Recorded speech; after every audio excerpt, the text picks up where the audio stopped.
Hello friends, स्वागत है आपका हमारे यूट्यूब के चैनल में। इस वीडियो में हम डिस्कस करेंगे एक चैप्टर को, और ये चैप्टर का नाम है from the diary of Anne Frank. ये एनी फ्रैंक ने जो अपनी एक डायरी लिखी थी, और ये आपका एक नोवेल भी है इसी नाम से, from the diary of any Frank. तो ये क्या था कि ये एक वर्ल्ड वार जो सेकंड हुई थी 1942, उसके आसपास में एक ये लड़की रहती थी। उस टाइम पर ये 13 साल की थी, तो ये 16 साल की थी जब इसकी डेथ हो चुकी थी। तो उसकी डेथ होने से पहले उसने जो डायरी लिखी थी उसी के ऊपर ये लेसन है। तो उसने क्या लिखा हुआ, उसमें अपने जो लाइफ के बारे में बताया गया कि ये क्या थी, एक जू थी, और इसको जो था हिटलर ने जो जर्मनी में जो जू को कैद कर लिया था प्रिजन में। तो ये जो थी इसकी और जो इसकी जो फैमिली थी वो छुप के रहती थे अपने ही ऑफिस में। तो वो वहाँ पर ही, मतलब कि वो बाहर जाना नहीं होता था उनका। तो उसने अपनी लाइफ के बारे में लिखा गया है। Annelies Marie Anne Frank, तो इसका क्या नाम था? एनी फ्रैंक, इसका जन्म हुआ था 12 जून 1929 से फरवरी मार्च 1945 में इसकी जो डेथ हो चुकी थी। और ये क्या थी, एक जर्मन थी, बोर्न जूइश गर्ल। ये क्या थी, एक यहूदी जो धर्म होता उसकी लड़की थी। Who wrote while in hiding with her family, जो इसने जो ये डायरी लिखी थी जब क्या थी, अपनी जो फैमिली के साथ क्या थी, छुपी हुई थी। एंड 4 फ्रेंड, और उनके 4 मित्रों के साथ इन एम्स्टरडैम। एम्स्टरडैम जो एक जगह है, वहाँ पर ये छुपी हुई थी during the German occupation of the Netherland in World War two. जो जर्मनी ने नीदरलैंड को कब्जे में कर लिया था सेकेंड वर्ल्ड वार के टाइम पर, तो वहाँ पर ये एम्स्टरडैम में छुपी हुई थी। Her family had moved to Amsterdam after the Nazi gained power in Germany। जब जर्मनी में नाजी जो थे, हिटलर की पार्टी, तो उन्होंने जब पावर गेन करी तो ये कहाँ पर चले गए थे? एम्स्टरडम में चले गए थे। But were trapped when the Nazi occupation extended into Netherland. और जब जो नाजी ने जो नीदरलैंड को भी अपने कब्जे में कर लिया, तो इसकी जो फैमिली वाले क्या हो गए थे, वो अंडरग्राउंड हो गए थे, यानी कि छुप के रहने लग गए थे।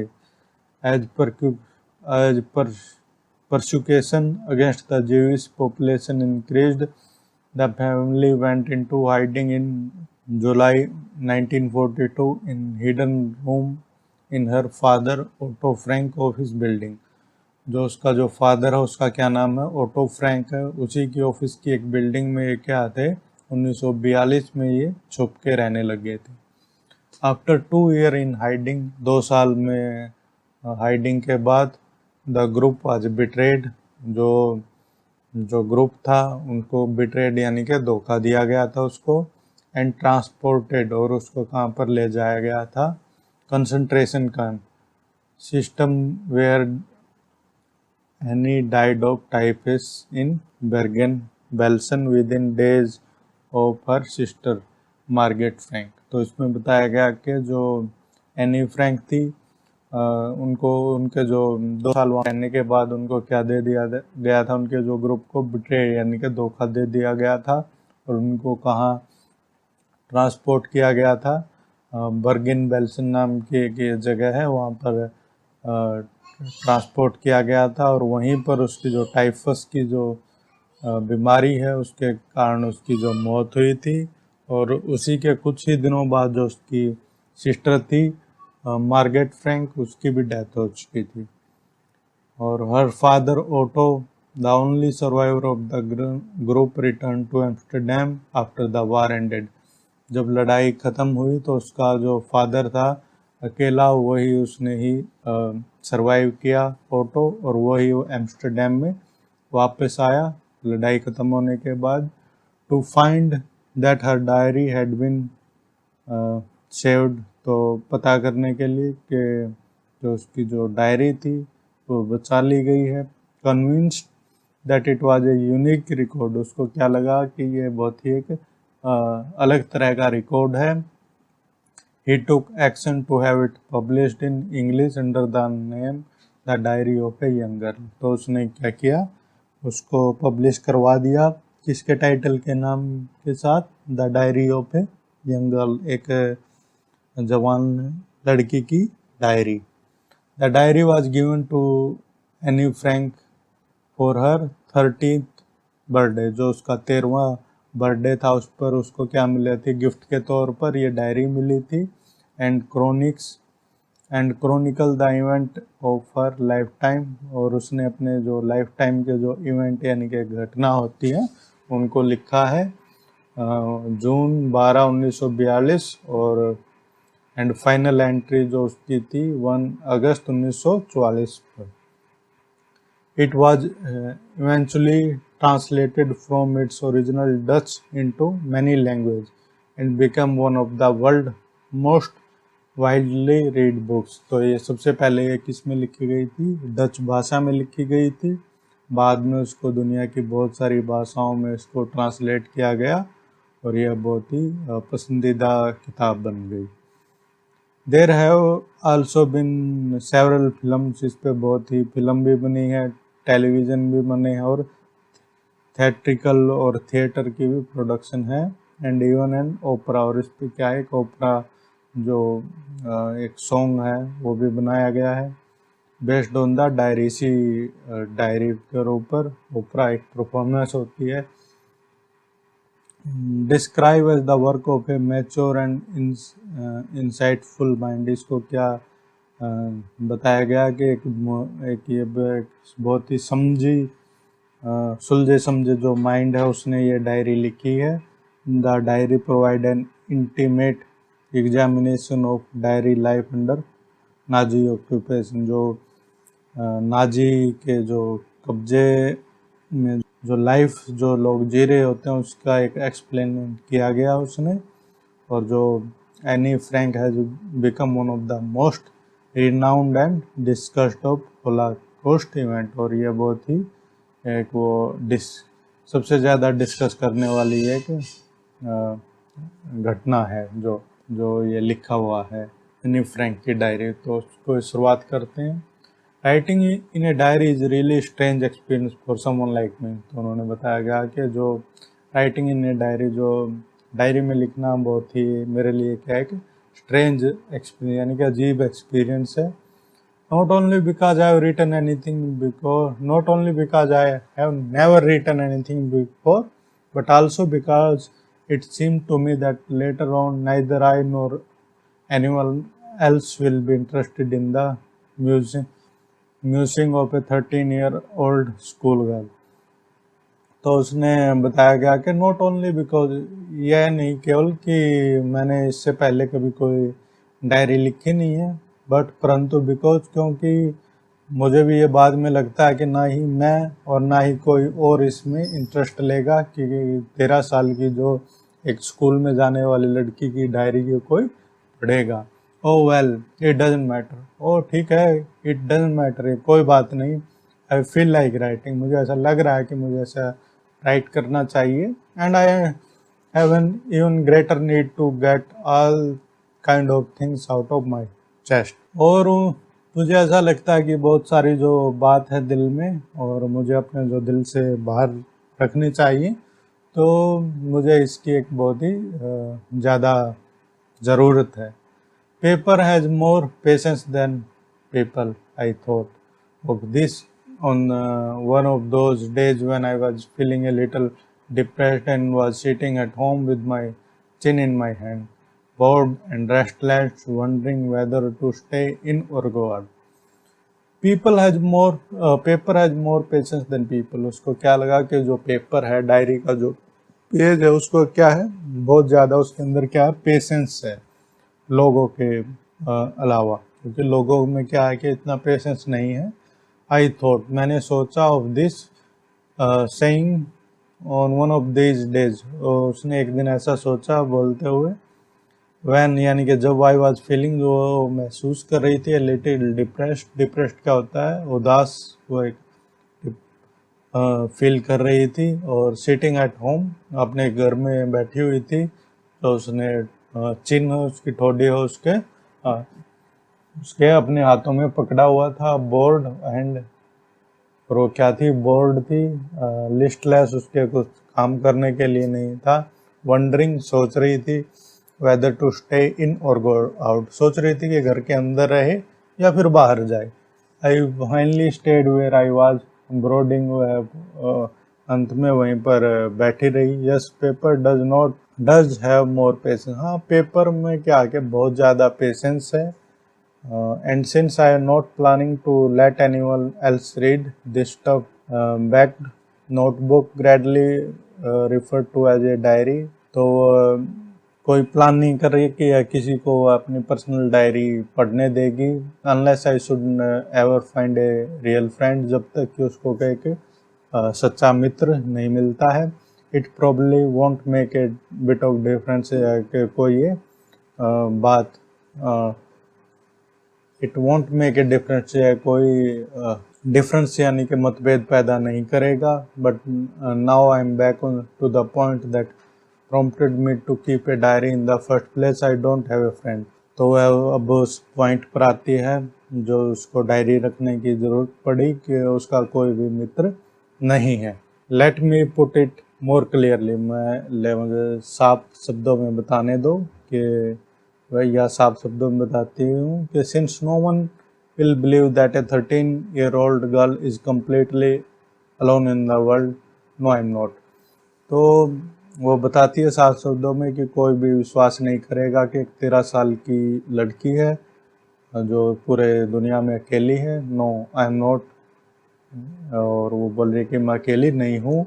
आई हैव लविंग पेरेंट्स, मुझे प्यार करने वाले मेरे माता पिता है। ए 16-year-old सिस्टर, एक 16 साल की मेरी एक बहन है।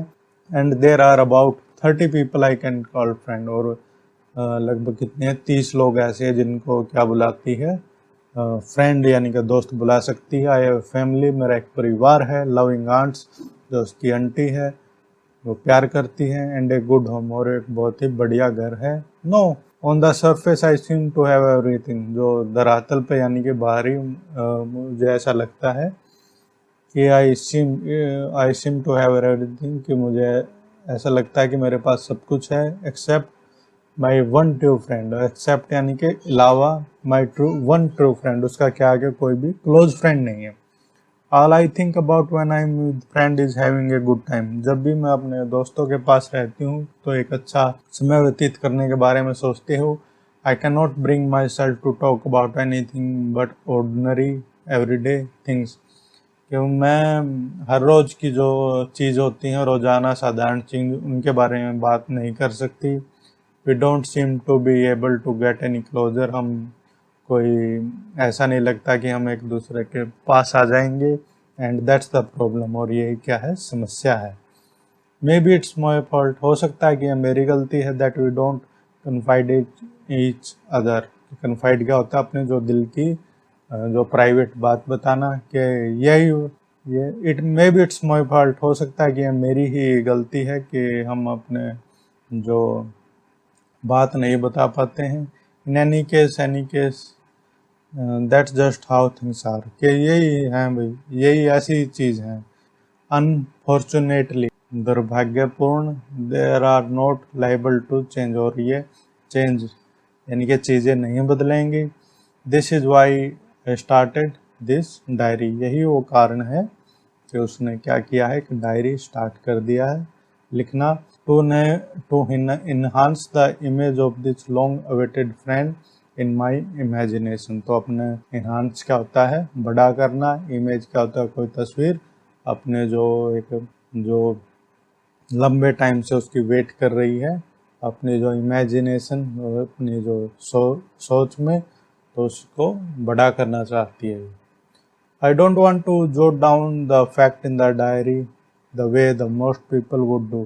तो फैक्ट क्या होता है, जो सच्चाई होती है उन्हीं को ही वो लिखना नहीं चाहती जैसे दूसरे लोग लिखते हैं। But I want the diary to be my friend, वो डायरी को क्या चाहती है, उसका एक मित्र मानती है। And I am going to call this friend Kitty, और वो अपनी इस डायरी को क्या बुलाएगी, उसकी जो दोस्त kitty बुलाएगी। Since no one would understand a word of my stories to Kitty if I were to plunge right in, I better provide a brief sketch of my life, much as I dislike doing though। तो वह बताती है कि कोई भी मेरी जो stories है, मेरी कहानी को पढ़ नहीं पाएगा, तो अपनी जो ज़िंदगी है उसके बारे में थोड़ा बताती हूँ। और मुझे बताने में कोई मतलब कि बताना नहीं चाह रही हो, पर फिर भी वो बताती है। My father is the most adorable father I have seen. तो उसका जो पिताजी है बहुत ही अडोरेबल है। Didn't marry my mother until he was 36। और उसने उसकी मदर से शादी नहीं की थी जब तक वह 36 साल का नहीं हो गया था। And she was 25। और उसकी माँ कितने साल की थी? 25 साल की थी। जो उसकी सिस्टर है Margot was born in Frankfurt Germany. तो 1926 में उसका जन्म हुआ था। I was born on 12 June 1929। जो इसका जन्म हुआ था एनी का, वो 12 जून 1929 को हुआ था। I lived in Frankfurt until I was 4। जब तक वो 4 साल की थी, जब तक वो फ्रैंकफर्ट में रही। My father immigrated to Holland in 1933।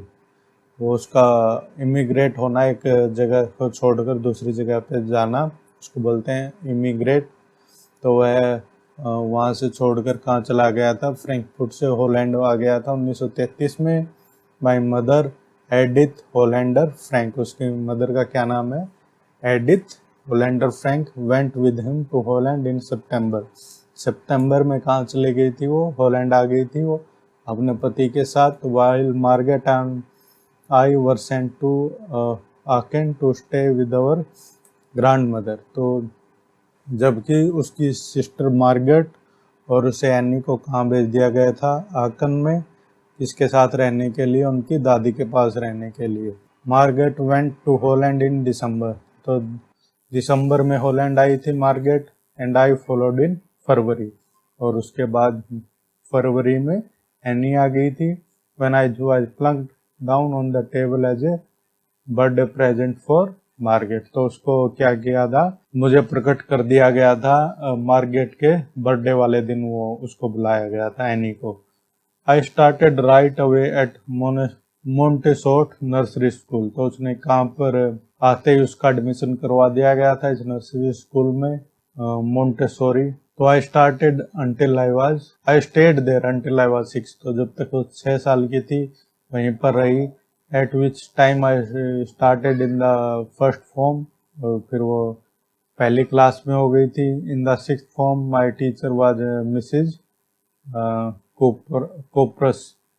तो 6ठी क्लास में जो उसके जो टीचर है उसका क्या नाम है? मिसिज कोप्रस। द हेडमास्टर, जो हेड मिस्ट्रेस है वहाँ की मुख्य अध्यापिका, वो उसकी क्या है? टीचर है। At the end of the year we were both in tear as we said a heartbreaking farewell. Last में क्या हुआ था? ईयर के अंत में उन्होंने बहुत ही वो टीयरफुल यानी कि आंखों में उसके आंसू भरे थे जब उन्होंने एक दूसरे को फेयरवेल यानी कि बाय बाय कहा था। In the summer of 1941 grandma fell ill and had to have an operation, so my birthday passed with little celebration. तो 1941 की समर क्या होता है? गर्मियों में जो उसकी दादी का क्या हुआ था? वो बीमार हो गई थी। उसका क्या हो गया था? ऑपरेशन हुआ था। और जिसकी वजह से क्या हुआ था? जो उसका बर्थडे यानी कि जन्मदिन है, बहुत ही कम उसमें सेलिब्रेशन उन्होंने मनाया था। ग्रैंडमा डाइड इन जनवरी 1942 में उसकी दादी की मौत हो गई। No one knows how I often think of her and still love her. कि नो वन नोज यानी कि कोई नहीं जानता कि मैं कितनी प्राय उसके बारे में सोचती हूँ, अपनी दादी के बारे में, और अब भी उसको प्यार करती हूँ। This birthday celebration in 1942 was intended to make up for the other, and grandma candle were lit along with the rest। तो पिछले साल उन्होंने वो बर्थडे नहीं मनाया था, उसी के याद में ये अब इसके बाद उन्होंने बर्थडे बनाया था। और अपनी जो दादी की याद में भी उन्होंने एक कैंडल यानी कि मोमबत्ती जलाई थी। And the 4 of us are still doing well and that bring me to the present date on. और हम बहुत ही अब बढ़िया कर रहे हैं। जो उसके मम्मी पापा हैं और उसकी क्या एक सिस्टर है, एक वो। तो चारों की ज़िंदगी सही कट रही है। और ये 29 जून 1942 की बात है। And the solemn dedication of my diary. तो अपने वो बता रही है कि अब लाइफ ठीक चल रही है। अब सैटरडे 20 जून 1942 को लिखा है, डियरेस्ट किटी, प्यारी किटी, वह our entire class is quaking in its boots. तो क्या हो रही है, उसकी जो सारी क्लास है वो घबरा रही है। द रीजन, कारण क्या, of course the forthcoming meeting in which the teacher decide who will move up to the next home and who will be kept back. तो सारी की सारी क्लास क्या है, डरी हुई है, क्योंकि क्या हो रही है, जो टीचर हो डिसाइड करेंगे कि किसको अगली क्लास में भेजना है और किसको पीछे रखना है। सारी की सारी क्लास क्या है, आपका क्लास इज मेकिंग बैट। सारी की सारी क्या लगा रहे हैं, शर्त लगा रहे हैं। GN एंड आई, GN जो भी कोई है, एंड आई और मैं, laugh over self silly at the two boys behind us. जो दो लड़के उनके पीछे हैं, बैठते हैं क्लास में, उनके बारे में हम हंसते हैं। CN and Jacques who have staked their entire holiday saving on their bets। जो दो बच्चे हैं, CN और जॉक्स। जैकस, उसने क्या कर दिया है, सारी की सारी जो उनकी छुट्टियों की जो पैसे बचाए हैं उन्होंने क्या है, शर्त में लगा दिए हैं। फ्रॉम मॉर्निंग टू नाइट, यानी कि सुबह से लेकर रात तक। इट्स यह है कि यू आर गोइंग टू पास, तुम पास होने वाली हो। नो आई एम नॉट, ना मैं नहीं पास होंगी। यस यू आर, हाँ तुम पास होगी। नो आई एम नॉट, ना मैं पास नहीं होंगी। तो यही बात उन बच्चों के में चल रही है। Even G is pleading lance in my angry outburst can't calm them numb. तो यही है बच्चों के बीच में। तो ये उनको काम, यानी कि शांत नहीं हो रहे हैं बच्चे। इफ़ यू आस्क मी, अगर तुम मुझसे पूछोगे, there are so many dummies that about a quarter of the class should be kept back, but teacher are the most important most unpredictable creature on the earth. तो वह बता रही है कि बच्चे क्या आगे उसकी क्लास में बहुत डमीज हैं, बहुत ही मूर्ख बच्चे भी हैं जिनको किसी चीज़ की नॉलेज नहीं है, परंतु जो क्या है कि जो उसके अध्यापक हैं वो क्या है, मोस्ट जिन पर अनप्रिडिक्टेबल, क्या है कि जिन पर विश्वास नहीं किया जा सकता कि वो क्या करेंगे। क्रिएचर यानी कि जंतु इस पृथ्वी पे वो क्या है कि मोस्ट अनप्रिडिक्टेबल है। हम उनके बारे में सोच नहीं सकते कि वो क्या करेंगे। आई am not so worried about my girlfriend and my self. वो जो उसकी सहेली है उसके बारे में और अपने बारे में इतना चिंतित नहीं है। विल मेक इट, हम पास हो जाएंगे। The only subject I am not sure about is math. जो सब्जेक्ट के बारे में वो श्योर नहीं है वो कौन सा, मैथ है। Anyway all we can do is wait. कोई भी हो, हम क्या कर सकते हैं, कुछ नहीं कर सकते, बट हम क्या कर सकते हैं, वेट, इंतजार कर सकते हैं। अनटिल देन, जब तक we will keep telling each and other to no to lose heart. तो एक दूसरे को क्या बोलेंगे कि दिल छोटा ना करें। I get along pretty well with all my teachers. वो दूसरे जो उसके टीचर्स हैं उनके साथ उसके बढ़िया रिलेशन है। There are 9 of them. उसके कितने टीचर हैं, 9 टीचर हैं। 7 men and 2 women। जो 7 आदमी हैं और 2 औरत हैं। मिस्टर किसिंग क्या होता है, द ओल्ड पोगी टीचर्स मैथ। जो उसका जो मिस्टर किसिंग क्या है, पुराना ओल्ड फैशनेबल, पुराने तरह के कपड़े पहनता है, जो क्या पहनाता पढ़ाता है, उसको मैथ पढ़ाता है।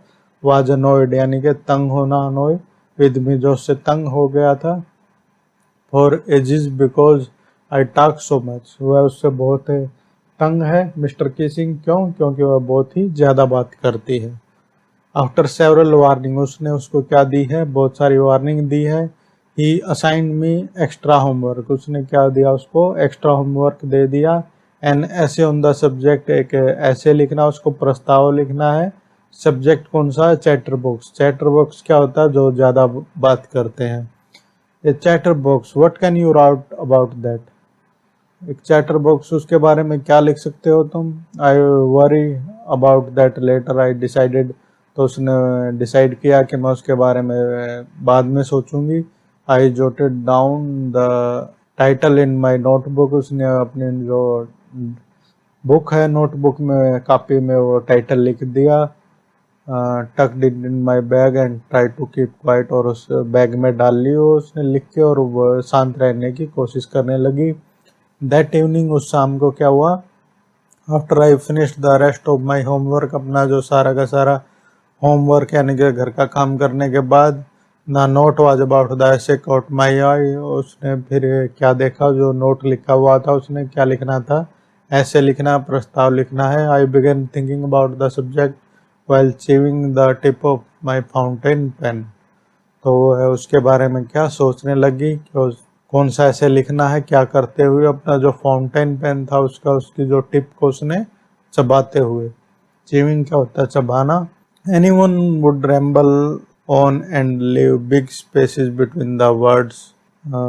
रैम्बल ऑन क्या होता है, टॉक विद, बिना बात के, मतलब कि जो बातचीत करना उसको बोलते हैं रैम्बल ऑन, यानी कि कोई भी इसके बारे में लिख सकता है, और जो वर्ड है शब्दों के बीच में बहुत सारा स्पेस छोड़ के।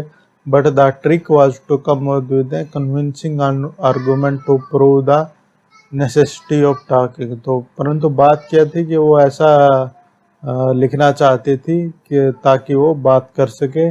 और I thought and thought suddenly, I thought and thought suddenly I an idea, उसने सोचा और सोचा, फिर क्या होता, एक आइडिया आया। I wrote the 3 pages mister Keesing hand side में, उसने क्या लिखा, 3 जो पेजेस लिखे जो मिस्टर किसिंग ने उसको साइन किए थे। एंड वाज सेटिस्फाई, और क्या थी, सेटिस्फाई थी। I argue that talking is student trait and it and I would do my best to keep it under control, तो उसने क्या आर्गुमेंट लिखा कि ये बच्चे हैं वो बात तो करते हैं, और मैं ट्राई करूँगी, कोशिश करूँगी जो अपनी बातचीत को कंट्रोल करने की। But that I would never be able to cure myself of the habit since my mother talked that much as I did, if not more, and that there are not much you can do about inherited traits। तो वो क्या बोलती है कि जो उसकी माँ है वो भी मेरे जितनी बात करती है, और जो ये क्वालिटी है, जो गुण है, ये उसकी जो माँ है उसी की वजह से उसमें आया हुआ है, और जो इसके बारे में वो कुछ नहीं कर सकती इस क्वालिटी के बारे में, क्योंकि वो जन्म से ही ऐसी है। मतलब Mr Keesing had a good laugh at my argument, इस आर्गूमेंट में मिस्टर किसिंग था वो बहुत हंसा। But when I proceed to talk my way through the next lesson, परंतु जब उसने कोशिश की और ज़्यादा बात करने की, ही असाइंड मी सेकंड ऐसे, उसने मुझे दूसरा ऐसे दे दिया। This time it was supposed to be an incorrigible chatterbox, और अब उसने जो नेक्स्ट ऐसे दिया उसका नाम था कि जिसको इनकॉरिबल क्या होता है, जिसको ठीक नहीं किया जा सकता, chatterbox. I handed it in end, तो फिर उसने वो भी लिख के दे दिया। And mister Keesing had nothing to complain about for 2 whole lesson, तो उन्हें 2 लेसन तक उसने कोई भी कंप्लेन नहीं की। However, जो भी हो, during the 3rd lesson he finally had enough Annie Frank, परंतु तीसरे लेसन में उसने बोला कि एनी फ्रैंक बहुत हो गया। एज पनिशमेंट के तौर पर, for talking in the class write an essay entitled quack quack quack said Mr chatterbox, तो उसने बोला कि अब उसने जो टाइटल दिया उसको क्वैक क्वैक क्वैक, इसके बारे में तुम्हें ऐसे लिखना है। द क्लास रोड, यानी कि वो हंसी class. I had to laugh too, मुझे भी हंसी आई। Though I would nearly exhausted my ingenuity on the topic of chatterboxes, पर मेरे लिए अब मेरे पास कोई ओरिजिनल बचा नहीं था नया कुछ लिखने के लिए। It was time to come out with something else, अब समय हो गया था कि कुछ नया लेके आए, समथिंग ओरिजिनल, कुछ ओरिजिनल मेरा खुद का। माई फ्रेंड, यानी कि मेरी मित्र Sanne, who good at poetry, offer to help me write the essay from the beginning to the end, तो जो उसकी जो मित्र था सैनी, उसने उसकी मदद की, जो क्या थे, पोएट्री में बढ़िया थी। And I jump to for joy, और वो खुशी से उछल पड़ी। Mr Keesing was trying to play it joke on me with this ridiculous subject, but I would make sure the joke was on him। तो मिस्टर किसिंग उस पे क्या कर रहा था, ये जोक प्ले कर रहा था कि सारी क्लास उस पे हंसेगी, परंतु उसने क्या सोचा कि मैं बहुत ही बढ़िया ऐसा लिखूंगी कि जो क्लास है मिस्टर किसिंग पर हंसे।